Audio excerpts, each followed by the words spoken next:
Oh. I was like, let me get out of the shot completely. Wow, Elizabeth made no mention of her husband in her will. Good. I was thinking about that the other night when I fell asleep. Just how monumentally awful it was what he did. And here she kind of, laid at two other children biologically for him, right?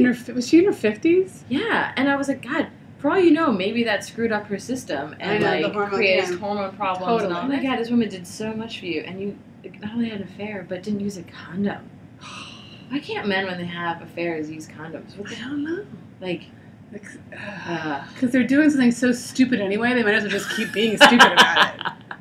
It's interesting about the Elizabeth Edwards not mentioning her husband is she was, I thought, throughout that entire process, very gracious. And apparently I read, and people gave a Christmas gift to the baby from, oh my God, whatever her name is, and John Edwards. Yeah.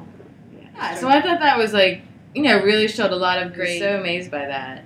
And I thought she was so gracious throughout, the entire process. And here she was, ill, but really kept her head. He was, there in the house when she was, dying. And I thought, well, that's really nice of her. But, God, don't you just want to stick it to him? Because he's been such a monumental, selfish man and jerk. And after that many years of marriage, and, she was saying it's weird being on her own now because she's always been with John, as an adult. And it just broke my heart that this guy would destroy what they had. I thought him not being mentioned. Talking about, there's probably shared items she owns, from their past and whatever. Kind of a really graceful way to be totally.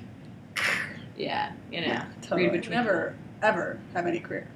And he was they were hoping he was going to be What? Oh my God.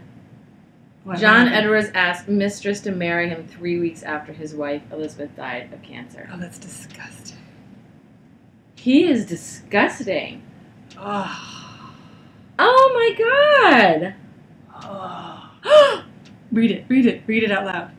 The disgraced ex-senator also introduced his 3 children to Riel Hunter, as well as the child he fathered with her, according to a report by the National Enquirer. Ms. Hunter is said to have wept with joy during the meeting and told her lover's grieving children, "Call me mommy." Oh my God. Oh my God. Ugh. The meeting is said to have taken place at a chain restaurant in North Carolina. That's pretty high class. Nothing gets more high class. What's your favorite chain restaurant? Remember that part from The Bachelor? We met our new mom at Applebee's off of Route. How does that Riel live with herself? What kind of a horrible person are you that you would come in? The children were aware of Frances, but while alive, Elizabeth had banned such a meeting from taking place. So 3 weeks after she dies, he ignores her. Edwards was said to have pledged his undying love for his mistress and promised her one day that they would become one big, happy family. So, what's the just desserts for Edwards in the end of the day? I mean, is there a special place in, purgatory? He has to be married to that woman? It makes me so mad because I just feel like there's no just desserts for Elizabeth. Here's this, woman stood by his side and... Yeah, she got to graduate early. And she has to be with the son that she lost that caused her so much grief.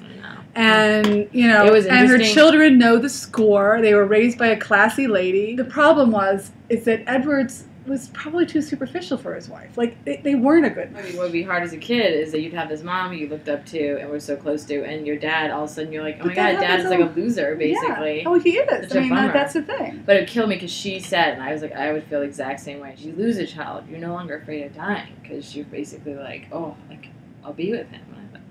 Oh my God, no, I know. I'm that's exactly, if I lost Ted, there isn't anything. There's nothing worse.